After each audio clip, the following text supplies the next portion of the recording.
الحمد لله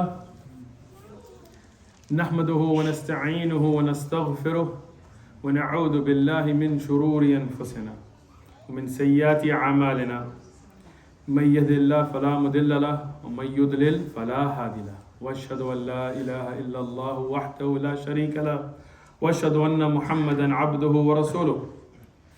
فقال سبحانه وتعالى للصحابة من الأنصار والمهاجرين، فقال سبحانه وتعالى رضي الله عنهم ورضوا عنه.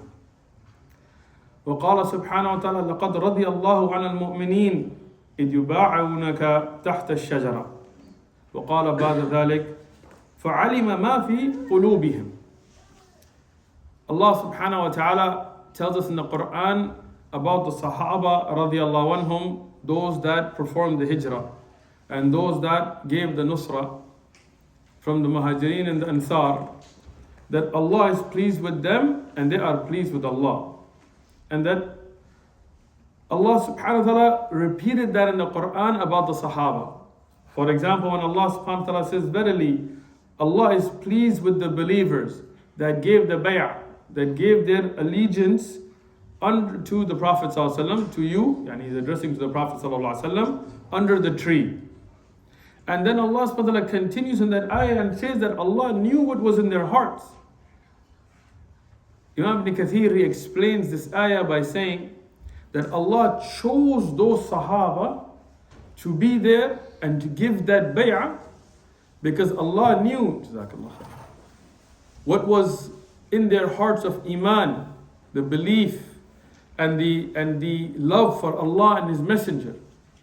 And that's why those that later they came, the people of Nifaq, that were known as Munafiqun in Medina, they were not there at that time.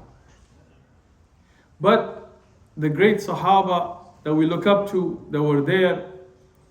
And this bay'ah, many people don't realize this is at the time of Hudaybiyah, when Rasulullah sallallahu alaihi wasallam sent Uthman ibn Affan radiyallahu to represent the Muslims to negotiate on their behalf with the Quraysh. We discussed this in the Seerah Durus, but this is a reminder. Here Rasulullah sallallahu alaihi wasallam found that Uthman ibn Affan radiyallahu was the most qualified and the best to represent the Muslims. And when the rumors came that the Quraysh had killed the Prophet sallallahu alaihi wasallam, killed Uthman ibn Affan, that when he had gone to negotiate, that they had killed him.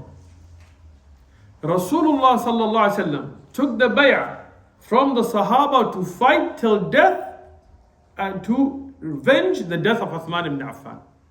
And in this bay'ah, the Sahaba put their hands at the hand of Rasulullah sallallahu alaihi wasallam. But Rasulullah sallallahu alaihi wasallam himself put his own hand for Uthman ibn Affan radiyallahu. Yani, these are the shining stars of Islam. These are the ones that Allah has already granted His pleasure to. These are the ones given the glad tidings of Jannah.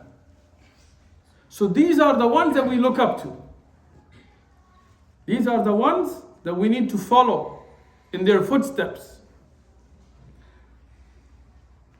If we look at these ayat, we find a great lesson against those from the Rawafid and others who try to cause fitan, problems within the Muslim Ummah by speaking ill about some of the Sahaba. We see that they go against the Quran itself. And the Quran sets an example for us to know who to follow. The Anbiya, the Siddiqeen. Who was a Siddiq? Abu Bakr as-Siddiq. The Shuhada, like Umar and Uthman and Ali radiallahu anhum. And the Salihin who followed them in righteousness.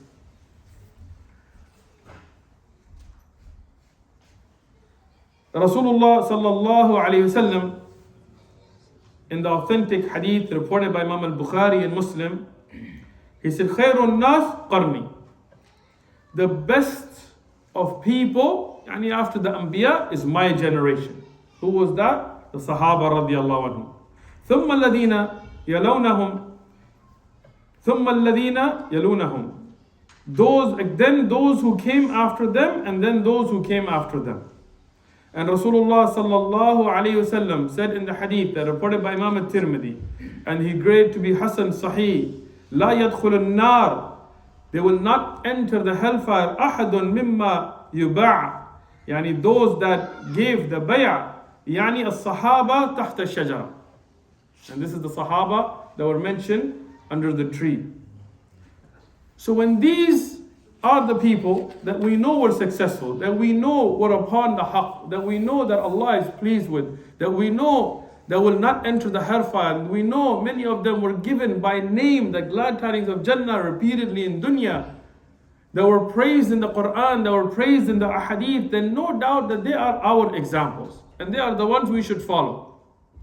People that came after them and developed aqa'id that developed after them will never match them. Yani the daraja, the level, the status the Sahaba were given because Allah knew what was fi qulubihim, in their hearts. So Allah chose those to be the Sahaba. He chose those to be the ones around Rasulullah sallallahu alaihi wasallam. He chose Abu Bakr radiyan to be the Sahib al-Ghar, to be the only one with Rasulullah sallallahu alaihi wasallam at that time in the cave. He chose Ali radiyan to be in that bed when Rasulullah sallallahu alaihi wasallam made the hijrah. He chose Uthman radiyan to be Dhul Nurayn. He chose Umar ibn Khattab to be the one that Rasulullah sallallahu alaihi wasallam said that if there was somebody to get wahi after me, it would be him. And so on. So those are the great examples we have.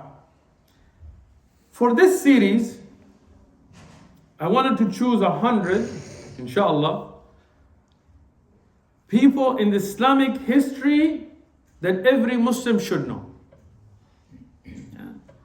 This is not going to ilm al-rijal, like we're not going to jarh al-ta'dil, like a rawi in a hadith and whether he's thiqa. No. These are people that it's a part of our history, of our heritage as Muslims. These are the people that preserved the Quran, that preserved the ahadith, that took those ulum, that took the banner of La ilaha illallah, that took the sword, that defended the Muslim lands, that took Islam to the corners of the world. From them, after the Anbiya, the Prophets obviously are a different category. And the Prophet Muhammad alayhi salatu salam, we discussed his life in the Sirah Durus over 3 years. Alhamdulillah. So we did that. The best of the people after the Anbiya, no doubt Abu Bakr, and then Umar, and then Uthman, and then Ali radiyallahu anhu. As mentioned by Ali radiyallahu himself. So we already covered Abu Bakr, Umar, Uthman, Ali radiyallahu anhum in the series after the Sirah under the Khulafa. And then no doubt Hassan and Hussein radiyallahu anhuma, and others that we already covered them in those durus.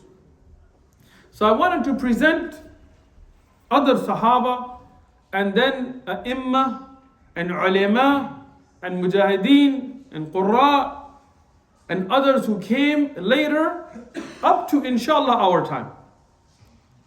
We will not be able to cover everybody. Maybe there is somebody that is more mustahiq, there is more right, but this is what I chose. And I ask Allah for forgiveness for whatever I made mistakes in. And I ask Allah to accept whatever good we did. But we want the brothers and sisters to be consistent in these durus and to bring others to the durus. Why? Because these are our Salaf al-Salihin and those who followed them. They are our example, the qudwa, the example that we should follow. And if we don't know them, then how will we follow them? The first one that I decided that inshallah we'll begin with, even though we touched a little bit upon this in the seerah but not enough, was Khadija radiallahu anha. I didn't choose her because she's a woman, but it shows that no doubt women have laid down such sacrifices, that have laid down the foundation on which the da'wah was developed, that no doubt her name came to mind. And I think it's befitting that we begin with her, especially as an encouragement for our sisters who are constantly under attack with feminism and this ism and that ism and this misguidance and that misguidance and leave your hayaism and find a way to hellism. I don't know, all these new isms that are coming. And we want our sisters to be upon istiqamah, upon steadfastness, to stand for the haqq. As I sat to listen to some of the ulama and their biographies of her and look at the books of tariq, and people always ask me, which book are you going off of? I'm not going over just one book. Obviously, Bidayah wa Nihaya ibn Kathir, Siyar Alam al-Nubala of al-Dhahabi, and other works that were earlier than them, like Ibn Ishaq, Ibn Hisham, are valuable works. And later works that have been written, Al-Lu'lu al-Maknoon and others, based on these. I'm going to reference across them. And then going back into the original works of hadith, the books with asanid. And I'm going to summarize and bring together from these different works, as we did in the Sirah Durus. And I'm going to attempt, inshallah, as we did in the Sirah Durus, to stick to only maqbul ahadith, acceptable ahadith, those that are sahih or hasan. Even if they're sahih or hasan li ghayri, but they are authentic narrations. Today I will not begin the life of Khadija radiallahu anha. Khadija radiallahu anha will begin with her life at the next verse. Today I want to set a precedence before her that was set by certain women that I think are worthy of mention. To set the background, these women that I will mention today, inshallah, 4 of them, they are not a part of the series that we're doing, but they were, when I was looking at this, they were worthy of mentioning and knowing, so we'll begin with them today, inshallah, as a precursor to the dars that will be coming up. The first of them is Sarah, radiyallahu anha, alayha salam, however you want to say it. Sarah, alayha salam, was the wife of Ibrahim alayhi salam. Sarah is often underrated when we talk about tariq, because a lot of people talk about Hajar and her work, and she's going to be the next one I'm going to talk about. But many times as Muslims we kind of skip over Sarah alayhi salam. She was a pious woman, as we see the mentions in the Quran and Sahih Ahadith and the Israeliyat and so on. But I want to mention just a little bit from her life. Again, like I said, this is not an in-depth study of these women. This is a precursor. When Ibrahim ﷺ was going through Misr, there was a zalim, an oppressive king. And this king, he had as many dhullam, oppressors, he had some strange ideas. If somebody was to travel through his land, who was not from his land, with their mother or sister or daughter, he let them go. But if somebody was to travel through his land with a wife who was attractive, he would not allow them to pass without forcefully violating her rights. And this is a strange thing.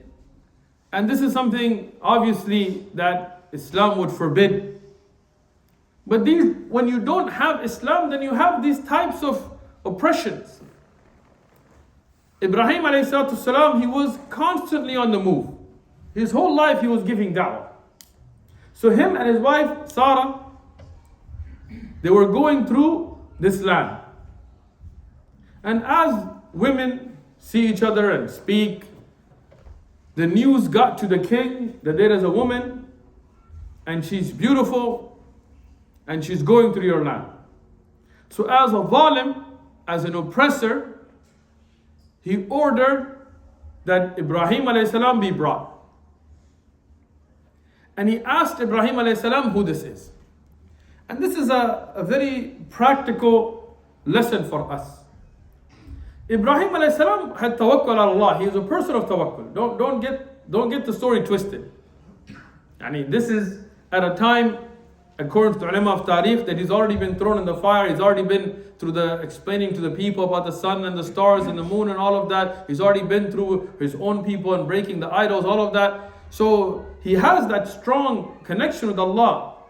But a lot what happens in the lives of the Anbiya is an example for us. So sometimes, to give the correct answer is detrimental. Right? And there are times, for example, in war, that you will be allowed to lie. And if you're in war and they're like, where did you put your troops? And you're like, right there. Well, that's not really going to be a good tactic there, right? Muslims are practical.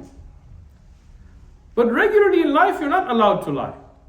Right? But sometimes you can do tawriya, which is where you will say something that is the truth, but the person listening will take a different meaning from it. And that happens. In time of Imam Ahmad, for example, there was a talib, a student who was studying with him, who had friends that were useless. Like there were people who wasted time. And they wanted to distract him from the dars. So they came, but they didn't want to come into the dars was. They just yelled from the outside, is Fulan there? And he was there. But Imam Ahmad knew that if they told him he's here, they would take him and waste his time and take him away from the dars. So Imam Ahmad took his palm, he took his finger, he said he's not here. And he said it, he told the truth, he's not here. But those people, they walked away and the student stayed in the dars. Like that, Ibrahim alayhi salam, he knew he was by himself. And he knew he was just traveling. And if he was to start conflict, yes, Allah will protect him and help him, but it would then take away from the dawah. It would now start either a war or killing or murder and this and that. So when he was asked, who is this? He said, she is my sister. And no doubt that in humanity, we're all brothers and sisters. Not that it is biological sister, but in humanity. Like sometimes when you see a Muslim sister, you say, excuse me, sister. I don't mean that we're from the same father and mother, right? Sisters in Iman. If you take it up past that, then all of us come from one father and one mother. Adam alayhi salam and Hawa alayhi salam. So all of mankind in that sense would be brothers and sisters as well. Not that in Iman, right? So there are levels that go. There is biological brother and sister, obviously. Then there's brothers and sisters in Iman. Then there's brothers and sisters in humanity, and so on. So here, Ibrahim alayhi salam, she's my sister. And he told the truth in the sense, in Iman. But this king was a zalim, he was an oppressor. So he still didn't let it go. He asked them to forcefully bring her. Now here, Ibrahim alayhi salam, he has tawakkul. He knows that Allah will protect. And Sarah alayhi salam, she was somebody that was very close to Allah. And this is a part of the story many people don't think about. She had that connection with Allah. She had that tawakkul, that relationship, that she knew Allah will protect her. And when this oppressor, the zalim, reached out his hand by force, she made a dua to Allah that his hand not reach her. And as a miracle, Allah subhanahu wa ta'ala made him where he was paralyzed. The ulama, they explained, some of them said he was as if he was getting like an epileptic attack. Some of them said no, he just wasn't able, his physical body wasn't able to reach. But either which way, as a miracle, Allah stopped the zalim from touching this woman of Iman. Now, many of us don't get such miracles. Sometimes the enemy will come and you will make dua and the enemy will still hit you in the head, right? But there is a key lesson to take. Have we built that relationship with Allah? Have we woken up at night and prayed when nobody saw us and made that dua and had that ikhlas, that sincerity, and had that standing on the haqq and obedience to the Quran and Sunnah? Have we made a wall between us and everything that Allah made haram? Every sin, every doubtful matter. And if we haven't, then it's hypocritical for us to not put that work in and then think, A'udhu Billah, as if Allah is there for our beck and calling, like, whenever we want, Allah will bring miracles. No. We are ibad, we are slaves. Allah is the master. If He blesses us with something, that is the mercy of Allah. It is not our haqq on Him. But there are those ibadullah, those slaves of Allah, like Sarata alayhi salam, that have developed that relationship, that have sacrificed to their life, that have laid away from everything that Allah forbid, that were staunch on their salawat, on their prayers, and their zakat, and their siyam, and everything additional to the faraid. So they reached a level where Allah gave them such miracles. This zalim didn't learn a lesson. Kuffar, they don't learn lessons.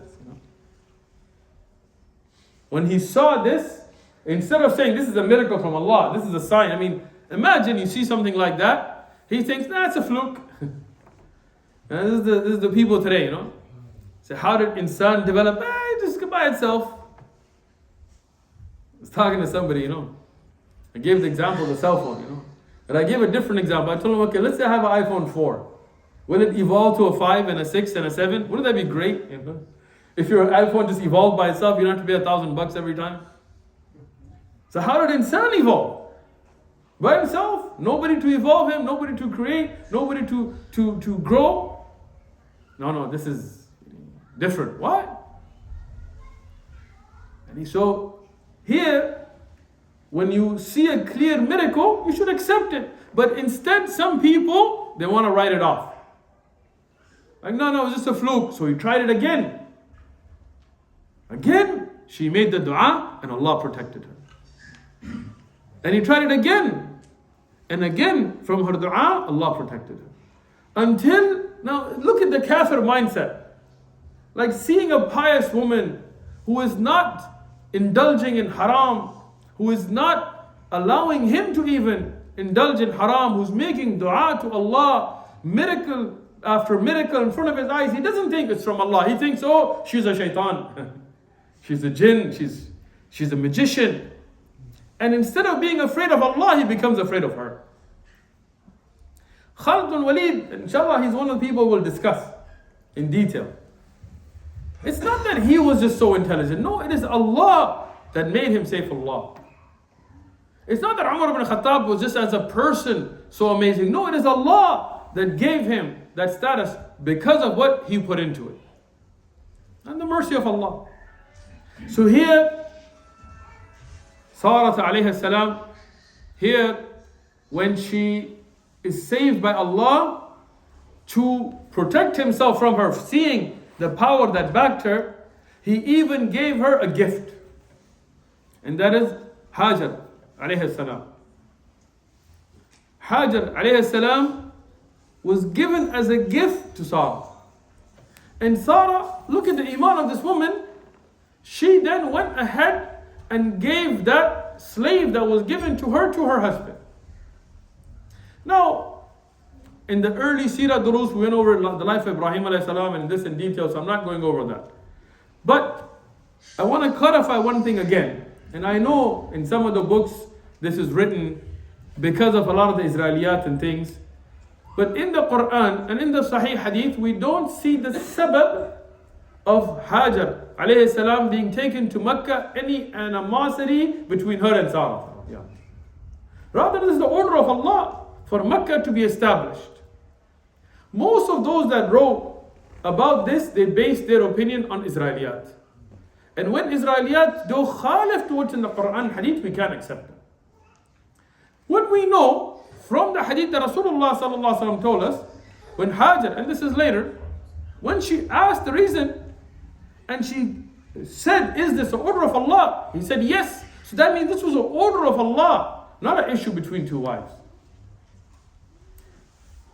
Hajar alayhi salam, she's taken to Mecca. And this is the second of the four that I want to mention today. Now she is somebody that was given originally as a slave. And then yes, at what time, Allahu Alam, but she was married, from what the ulama of Islam have stated, to Ibrahim alayhi salam. And she gave birth to a son, Ismail alayhi salam. And at this time Allah wanted and ordered that Ibrahim alayhi salam take them to Mecca, to the place where Allah subhanahu wa ta'ala would then prepare for the final prophet Muhammad alayhi salatu salam. A place that until then was barren. Now imagine, She's a woman who just gave birth with an infant child. And Ibrahim alayhi salam, a pious man, takes her to this barren place. Now he's a prophet of Allah. But he takes her to this place where there's nobody. Our sisters watching this or here in the masjid listening to this, think about this. It's not, Ibrahim alayhi salam used to constantly leave. He was always on the move. Ibrahim alayhi salam was always on the move. Even when Sarah alayhi salam was in the area of Sham, he would constantly leave and go out, and that's his whole life. Kana ummatan, he was an ummah by himself, meaning he was always out as like a whole nation's work would be him. But here now, it's not just that he leaves her. He brings her to a place where there's no food, there is no shelter, there is no security, there are no savings, there's no money sitting there, there's no dirham, there is no dinar, there is no dates, there is no water, nothing. There is no people. I'm sure you've been to Mecca, many of you, inshallah. If you haven't, may Allah take you. Mecca is rough. Like, don't look at the hotels and the restaurants and the beautiful development of the haram today. No. Go outside and look at the landscape. It's rock. It's not like Medina. Medina is nice. Of course they're all nice. But Medina, the ground is soft, fertile ground. It was farming land. It's flat. There is wind. You can grow things. Mecca is rough. It's rock. Even if you look at where they're building now, where it used to be Jabal Umar, they had to break through just pure rock. So here, now when she's in Mecca and she's being left there and there is nobody there and he doesn't leave her with anything and he starts walking away, she asks him, "Who are you leaving us to?" "Me, a woman by myself, and an infant child, a nursing child. Who are you leaving us to?" And he doesn't even respond. Man, half the women here will be asking for talaq by that time. It's rough. It's not easy.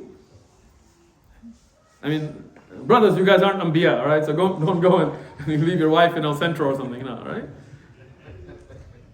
But think about her iman. She asked the question, is this the order of Allah? Did Allah instruct this? He says yes. She had to ask the right question. He didn't respond to her before. He says yes. She doesn't say, okay, well, what's the hikmah behind it? No, she says, okay, then Allah is enough for us. An amazing iman. Wallahi, like the men today should be ashamed. If I take one of my sons and leave him in the desert and start walking away, they're going to be like, yo, Dad, what's going on, Dad? Where are you going? But imagine a woman by herself with a nursing child. But she asks, is this from Allah? He says, yes, khalas, I don't need you then. Go ahead, do what you got to do. Allah will take care of it. Now, a desperation sets in. A hardship. At first, it's easy to say these things. But when you literally have no food, no shelter, no water, and your milk dries up, and your child is screaming. Milk doesn't dry in a minute. Imagine the patience. And she's running back and forth. Allah subhanahu wa ta'ala honored her. See, when you have tawakkul, and you have sabr, and you do it sabrun jameel, without complaining, then Allah will honor you. But after that patience, after the test. When you want a degree, they don't just hand it to you. You don't just walk into university, they're like, yeah, there you go. Master's? Sure, there you go. PhD? No problem. Nobody does honorary degrees, right? No. You gotta struggle. You gotta go through tests and stay up nights and do homework and turn in stuff and examination and this and that. And then at the end of all of that, here you go. Do you think Jannah is that easy? Here, Hajar alayhi salam, she goes to that test, Allah honors her. Jibreel alayhi salam comes. With some of the riwayat mentioned with his leg, some with his wing, he digs in and he brings Zamzam. Until today, all of you that go to Mecca, you drink from it. I drink from it. Till today, how many billions of people have drank that water? How many continue to? And Allah blesses it. And the fadail of Zamzam are known. And if Hajar salam had let it go, it would have been a flowing river. And Allah then honored her, that from her child Ismail came the great nations and the greatest of mankind, Muhammad alayhi salatu salam. The third, she's called Mashita ibn Farooq. Some people think her name is Mashita. Mashita actually means the one who is like the caretaker, the hairdresser, the one that takes care of a particular type of a servant. And the hadith for this is reported by Imam Ahmad in his Musnad, and Al-Tabrani, and Ibn Hibban, and Al-Hakim, both of them graded to be Sahih. Al-Dhahabi graded to be Hasan. Ibn Kathir said there is nothing wrong with its sanad. Ahmad Shakir and Shuhaib al-Arnout and others, they graded to be Sahih and Hasan. So no doubt to it being authentic. I looked up all of these books to make sure at the authenticity of it. Ibn Abbas radiallahu anhuma, he reports, and it's a long hadith, I'll mention what is relevant. That Rasulullah sallallahu alayhi wasallam and al-Isra wal-Mi'raj, when he was above the samawat, he smelt a fragrance. A fragrance that was so amazing that it's beautified above the samawat by al-Jannah. And he asked Jibreel alayhi salam, what is this fragrance? Jibreel alayhi salam said, this is the fragrance from the grave, from the qabr of the Mashita of the daughter of Fir'aun. And Jibreel alayhi salam, he told the story to Rasulullah sallallahu alaihi wasallam. Rasulullah was not there when this had happened. This hadith is an Jibreel. And then Rasulullah sallallahu alaihi wasallam told the Sahaba like Abdullah ibn Abbas, and with the sanad then we have this. Sahih. This woman, she was from Bani Israel, and she was a slave. And she was owned Al Fir'aun, by the family of Fir'aun. And her job was to comb the hair of the daughter of Fir'aun. And at a time when the men from Bani Israel were afraid to speak about Islam, at a time when Fir'aun was such a zalim that he would walk into the houses and these strong buff men would stand there while he would kill their children, or his army would. Imagine somebody takes your son. Wallahi, I don't care which superpower comes into my house to take my kids, I'm going out Rambo style, you know, first blood or whatever. I'm not going to let somebody, I don't care who they are. Gotta die. Right? But imagine an oppression that had put such a fear on Ben Israel that you could walk into their house, take their newborn son and kill him, and they wouldn't do anything. Wouldn't say a peep. Men were that afraid. And this woman, who is a slave, inside the house of Fir'aun, she's combing the hair of the daughter of Fir'aun, she drops her comb. She drops the comb. What does she say? Bismillah. This is the sunnah. To say Bismillah. When something happens, if you slip, as we know from hadith of Rasulullah sallallahu alaihi wasallam as well later, you should say Bismillah. So she says Bismillah. The daughter of Fir'aun says, what? Who's Allah? How dare you call on somebody else in my father's house? Here we worship Fir'aun. He said, Ana Rabbukum a'ala, yani I am your greatest Lord. This is the kind of boastful statements he used to make in his own house. His own slave is saying Bismillah. She said, Allah is my Rabb and your Rabb and your father's Rabb. Allahu Akbar. A woman with that iman. Today we're ashamed if somebody thinks we're Muslim. Today we're ashamed that we dress a certain way. If my hijab has to be colorful, look at the iman. So the daughter of Fir'aun here, she says, I'll tell my father. She said, tell your father. So daughter of Fir'aun, she goes and she tells her father. Her father has her called. He said, you weak old woman, a slave in my house, are saying that there is a Rabb above me? She said, yes. Now imagine the excuses she could have made. Oh no, protection of life. She could have. It wouldn't have been haram for her. But sometimes the iman is so strong that even the mubah, even that which is permissible, does not seem permissible to you. Fir'aun tells her, look, I'll kill you. She said, okay. Imagine somebody comes up to one of us today, how scared we get. Imagine Fir'aun, she has no army, she has nobody to rely on. She said, I'll kill you. It's okay. He said, I'll kill your kids. Wallahi, that's a hard test. The mothers, think about. Fathers. Wallahi, if somebody kills me, that's easier than than anybody even touching my kids. And a mother is more loving than that. So imagine when he threatened her kids, how difficult that must have been. And she said, I cannot renounce Islam. I cannot leave belief in Allah. I can't. So he started to take her kids and kill them in front of her. Dhulam Allah. And today, some of our countries are proud of him. We're the land of Fir'aun. What? What's your airline called? What's wrong with you? Be the land of Musa, the land of Harun, the land of Amr ibn al-As.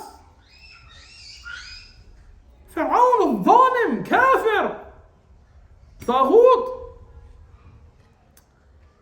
This Dhalim, he starts to kill her children in front of her. The last of her children is a baby that's breastfeeding. A small young baby, can't speak, can't walk, a little child. At this, when they're about to take this baby away from her, her heart starts to tremble. And at this, Allah gave her a miracle. And the child spoke. This is Sahih Hadith. And Abdullah ibn Abbas mentions the children that spoke in the end of this hadith, and he mentioned this as one of them. The child miraculously spoke. And he told the mother that be steadfast, because verily the punishment, the hardship of this dunya are easier than the hardships of the akhirah. Be steadfast on your iman, on your Islam. Miracle. Child spoke. And then she asked, it's a mother. She said, the only thing I ask is you bury me and my children in one grave.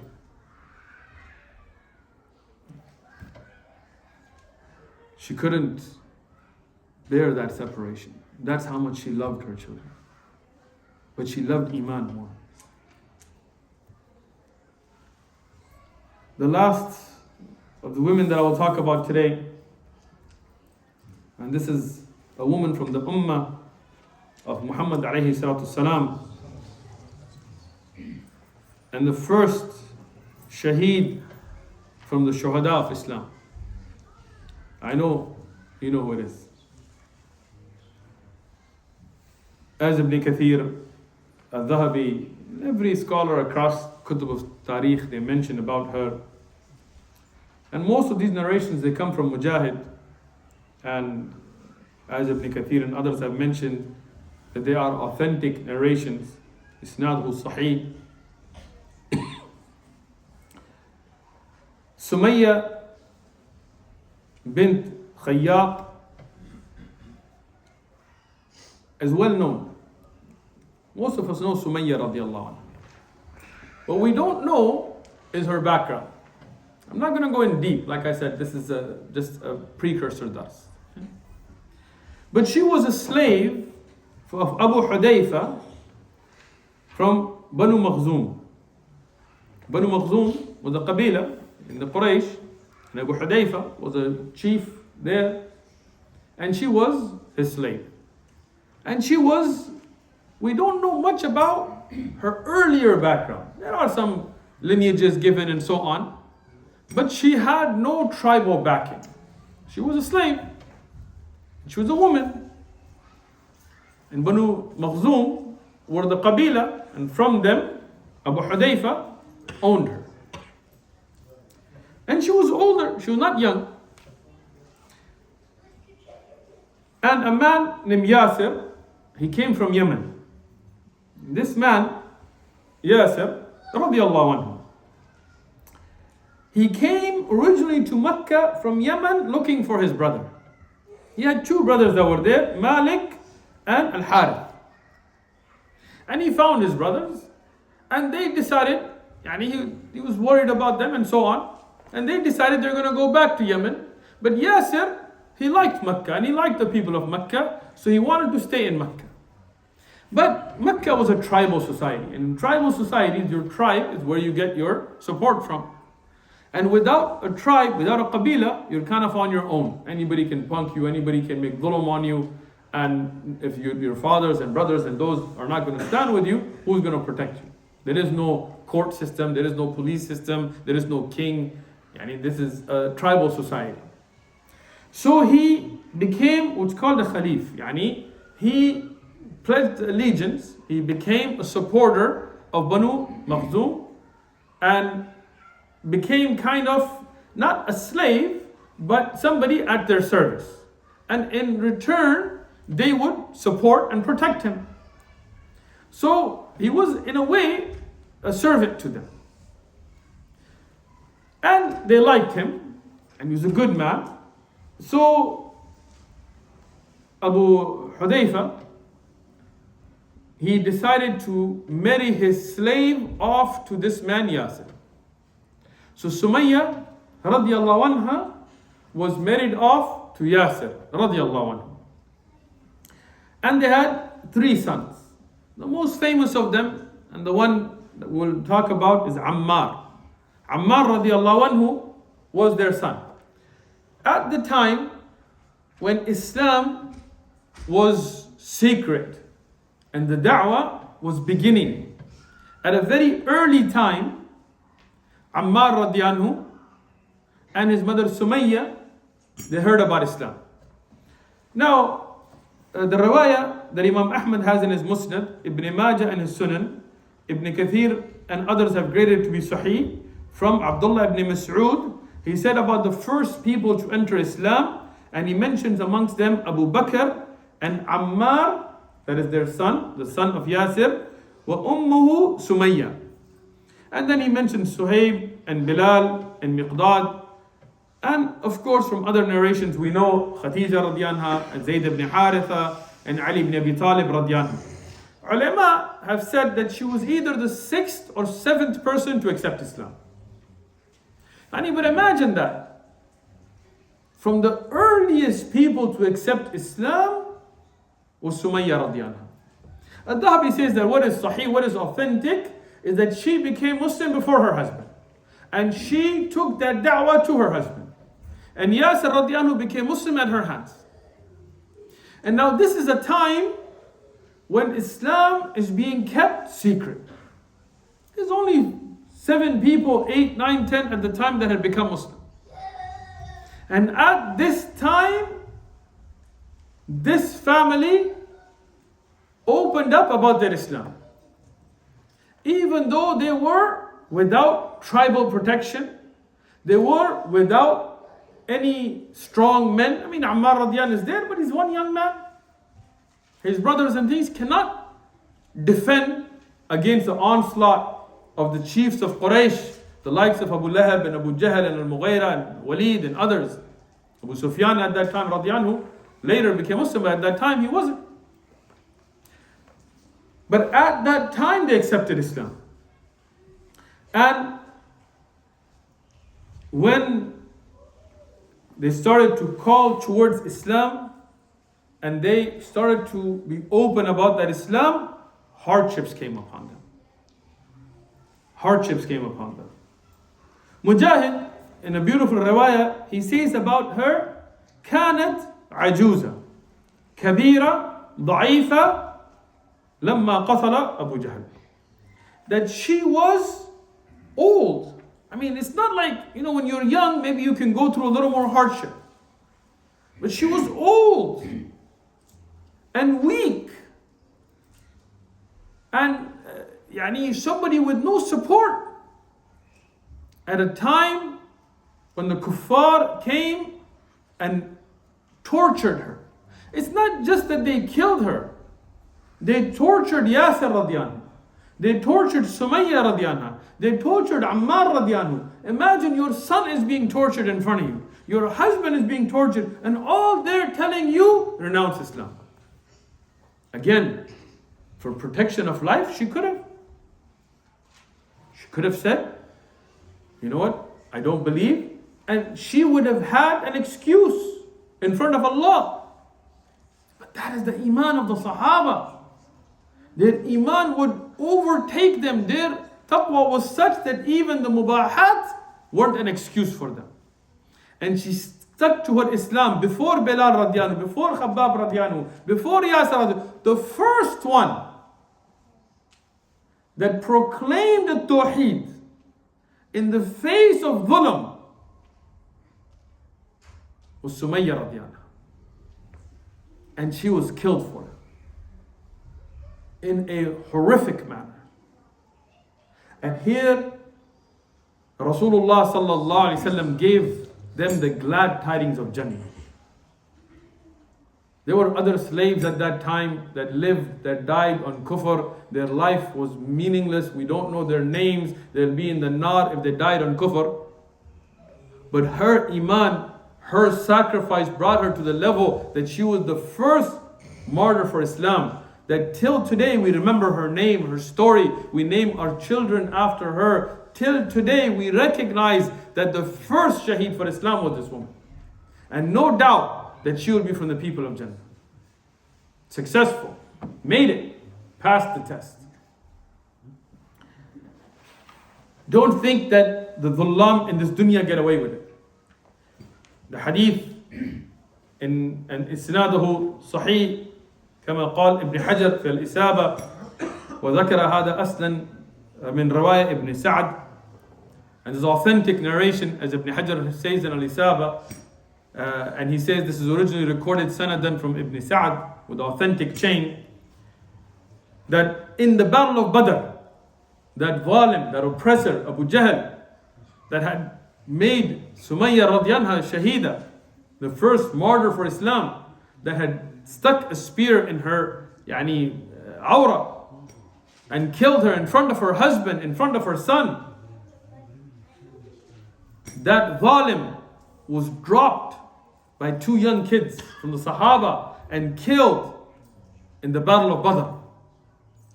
From the people of Hellfire who died on kufr, fighting Islam.